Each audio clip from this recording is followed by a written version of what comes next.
Hola, buenos días o buenas tardes o buenas noches. Mi nombre es Agustín de Lerran Gascón y soy pedagogo, profesor de la Universidad Autónoma de Madrid y presidente de este primer Congreso Internacional de Pedagogía Prenatal. Quisiera, si me lo permiten, comenzar agradeciendo a todas las personas destinatarias, a toda la sociedad que pudiera estar interesada en nuestro trabajo, pues la dedicación que han podido tener al revisar pues todos los materiales y todos los trabajos que este congreso, que a su vez proviene de unas primeras jornadas internacionales de pedagogía prenatal, eh, pues pueden aportarles. Vamos poco a poco construyendo en este campo y con mucha ilusión y con mucha esperanza, sencillamente de poder ser útiles. Nuestra razón de ser cooperativa, la del equipo organizador, es poder contribuir humildemente a la mejora de la sociedad a través de la educación. Y quiero agradecer también profundamente a este comité organizador, a nuestro gran amigo Julio Arboleda, a Carmen Carballo, a Manuel Hurtado, a Sebastián, a Andrés, todas las personas de Bianca, Elizabeth, Vicky, todas las personas que han participado en esta organización de este evento y con la que espontáneamente y automáticamente y sin ninguna dificultad pues se traba amistad. Entonces este evento es un fruto de la amistad y de un interés cooperativo también, pues quizá en desempeorar las cosas, o sea, en intentar que pasen de un estado mediocre y lamentable a otro menos peor, para en un segundo momento pasar a mejorar, a la mejora. Y este congreso, este anhelo, pues intenta las dos cosas. Por lo tanto, mi palabra es gracias. Y a continuación, pues voy a intentar detenerme en una ponencia o una conferencia en la cual vamos a relacionar la pedagogía radical e inclusiva con la pedagogía prenatal. Y para ello, pues he escrito una serie de razones, un poco más bien espontáneas, o sea, no las he escrito hace un rato y, y lo que ha salido es lo que voy a compartir, sin más preparación específica o analítica. Entonces, lo que ha salido es una reflexión desde la posmodernidad que componemos y la diversidad.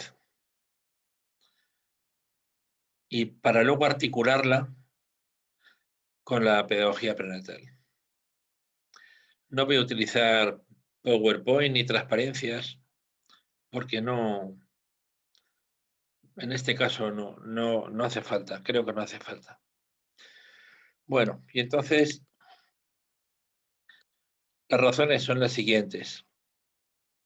La posmodernidad y su corazón ontológico se basan en las diferencias. Más aún, se apoyan en la observación de las diferencias contempladas como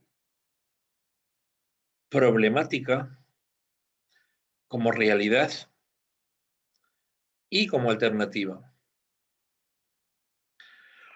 Desde la mirada radical e inclusiva, que se apoya en una metáfora de un árbol con raíces, y parte de una premisa, y es que nos fijamos mucho en lo que sobresale del suelo, pero estamos desatendiendo las raíces. Desde esta mirada radical e inclusiva, porque también incluye lo que sobresale, lo anterior equivale a asegurar que se basan en un error. ¿Por qué? Primero, porque las diferencias, o mejor en singular, la diferencia no es el ser. La diversidad o diferencia es solo una faceta del ser. Segundo, porque esa faceta está indisolublemente unida a la exterioridad, a la apariencia y al efecto del ser de sí mismo. Es decir, la tendencia es a identificar al ser con su corteza. Y ese ser puede ser la educación, puede ser un alumno, puede ser un profesor, una profesora, puede ser. Pero el ser no es solo lo que asoma o lo que se ve de sí. Un ser es, más que nada, una consecuencia de su causa, de su razón o de su raíz. Finalmente, será tronco, será ramas, flores, frutos, polen, ecosistema. Pero todo este ser desarrollado habrá provenido del ser radical o del ser esencial, no de lo que define su diversidad. El ser periférico es existencial y está programado para nacer, desarrollarse y morir. En cambio, el ser esencial no muere porque trasciende, y la vida que trasciende nunca muere del todo. En palabras de mi gran maestro Manu Gascón Hernández, año 96. Una educación para la vida del ser provisional, del ser periférico, del ser egocéntrico, del ser que muere, es un poco nuestra educación, que se apoya en constructos como aprendizaje permanente, aprendizaje durante toda la vida, long life learning, promovido por la Comisión Europea o incluso por UNESCO, etc. Excluyendo la muerte, por ejemplo. Esta decisión epistemológica realizada sobre una ontología parcial, desbordada y vertida en una sociedad posmoderna, difuminada, siempre inconsciente, siempre inmadura y siempre estructurada en los egos personales y colectivos, siempre quiero decir no solo la posmoderna, sino cualquier sociedad humana se caracteriza por esto, desde mi percepción. Esta decisión epistemológica, como decimos, solo puede traer una educación insuficiente. ¿Qué es nuestra educación? Y esta educación insuficiente es la que estudia como objeto la pedagogía, como principal ciencia de la educación por antonomasia. Y aquí se inscribiría también la pedagogía prenatal. Pero bueno, eso lo vemos dentro de un poquito.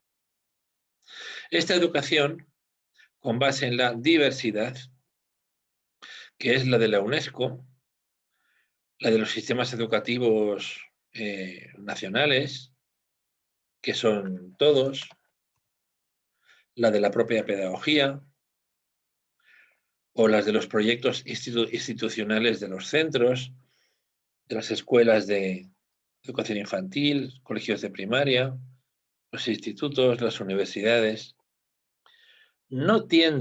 Esta educación no tiende a reparar en la educación prenatal, ni la pedagogía tiende a admitir y a incorporar en el seno de su corpus una pedagogía prenatal.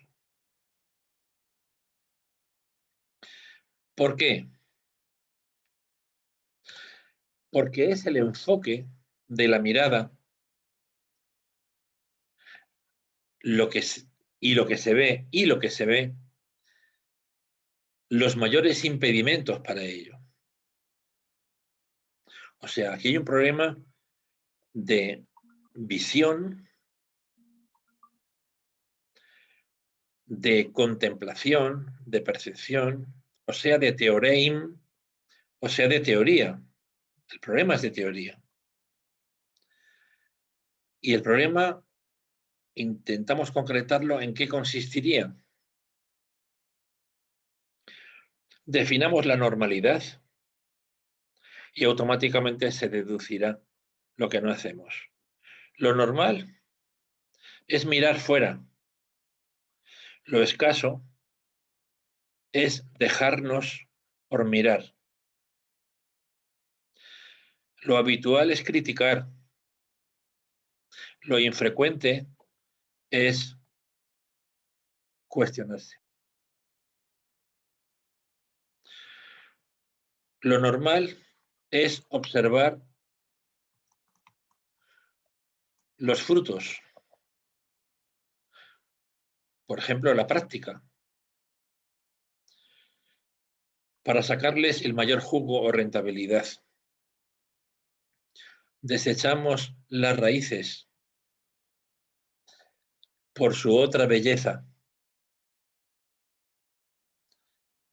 Lo que más cuesta es saberse esencialmente, o sea, de raíz. Lo fácil es ignorarse y seguir haciendo camino al andar, como apuntó Machado, pero haciendo camino al andar sin brújula, sin sentido, sin previsión, sin bebida, sin alimento, sin conciencia. Y ese es el problema. El ser humano es una asignatura pendiente de sí mismo. Dentro de ella, la mayor dificultad es el autoconocimiento, al que no ayudó mucho ni Sócrates ni Kant, por ejemplo. Sin autoconocimiento no hay educación plena. ¿Por qué? Por lo que acabamos de decir. Porque toda nuestra tradición educativa es socrática, maravillosamente, ilimitadamente socrática. Y el autoconocimiento fue una tarea ignorada absolutamente por Sócrates. Muy difícil para Kant.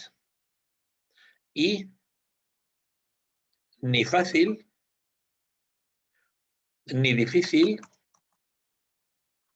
ni tarea para Buda, el primer Buda, o Bodhidharma, da igual. Hemos optado por seguir los pasos de Sócrates y los pasos de Kant, que lo eludieron. Y Buda dijo que era lo único que había que lograr. Hablo del autoconocimiento. No tiene nada que ver con lo que la pedagogía o la psicología llaman autoconocimiento, en absoluto. La educación se parece a la democracia en que nunca ha habido ninguna de las dos.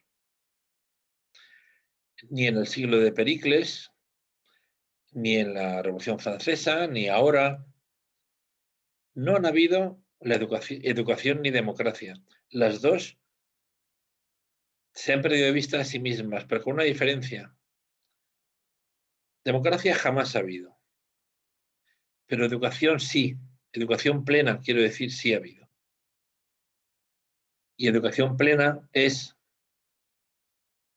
decía en una conferencia hace un par de días, la síntesis del Buda y el ser competente.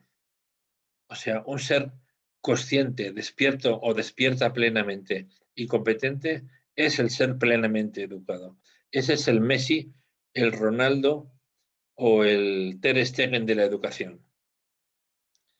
Nuestra educación está a años luz de pretender esto. Cuando nos referimos a educación, igual que cuando pasa con la democracia, confundimos oleaje con océano. De la misma manera que solemos confundir piel con persona o corteza terrestre con planeta Tierra, etc. Nunca ha habido educación plena, salvo en contadas ocasiones. Bueno, pues esas ocasiones y esos referentes están prejuzgados, están ignorados, siguen inconscientes, pero a ello nos dirigimos, nos tenemos que dirigir a eso. Decía Teilhard de Chardin que la evolución humana es una evolución en conciencia, en complejidad de conciencia, en orientación evolutiva.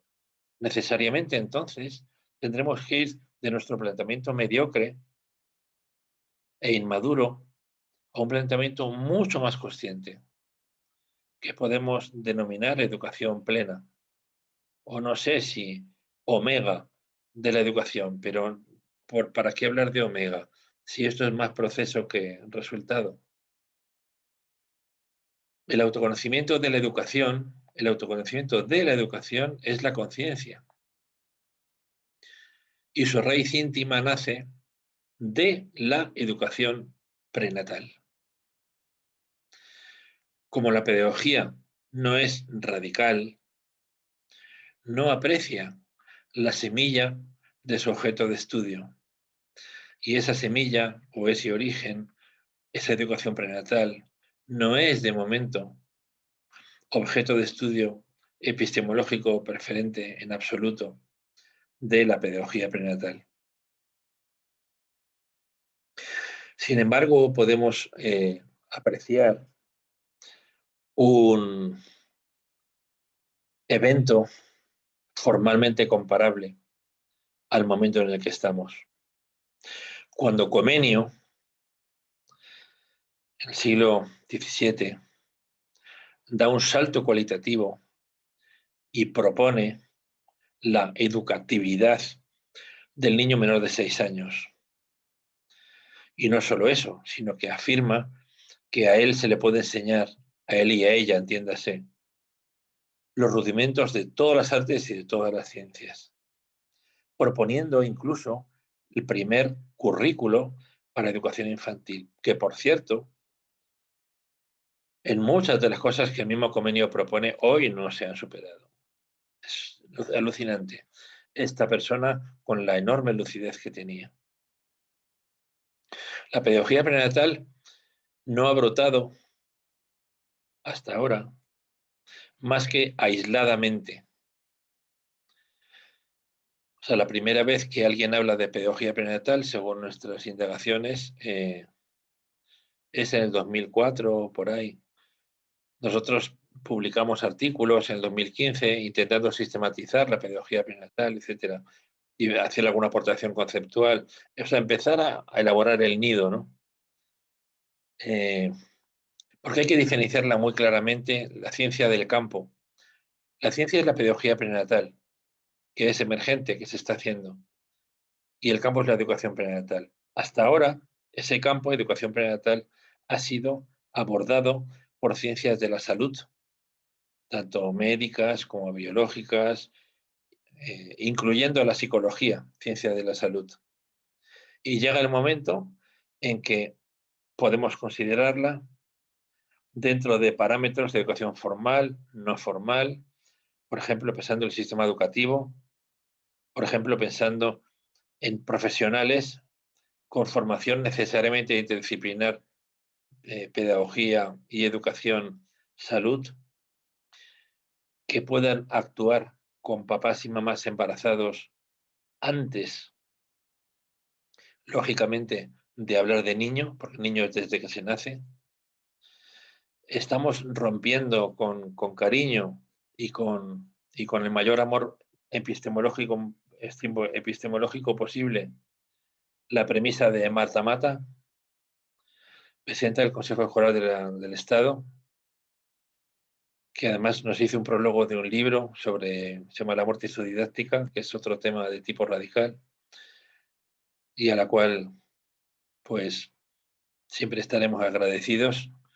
Pues Marta Mata decía, los 2 primeros años es la vida entera. Es que estamos en condiciones de afirmar, y en este congreso hay sobrada información y fundamentación para mostrarlo, que habría que educar desde antes de nacer los abuelos, pero por lo menos la educación prenatal debería de ya comenzar incluso antes de la concepción por parte de los futuros padres, durante todo el proceso de gestación y hasta el nacimiento, lógicamente excluido. Ahí empezaría otro tipo de educación perinatal, etc. Pues bien, hasta ahora la pedagogía prenatal ha brotado aisladamente. Quisiera afirmar que la mala ciencia, por mor de los egos de los malos científicos o simplemente de los que no lo son, se aísla y aísla. En cambio, la ciencia profesionalizada, la ciencia con base en la conciencia, se comunica y se prodiga, como hacen las fresas, que no son mala hierba, sino hierba eficaz. Una metodología para ese prodigarse son los encuentros, los eventos como este.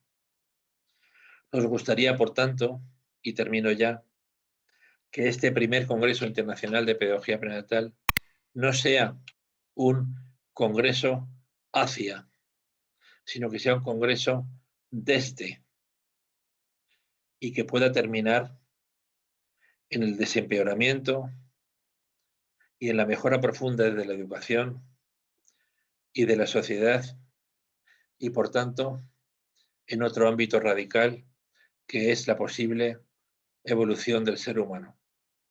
Muchísimas gracias.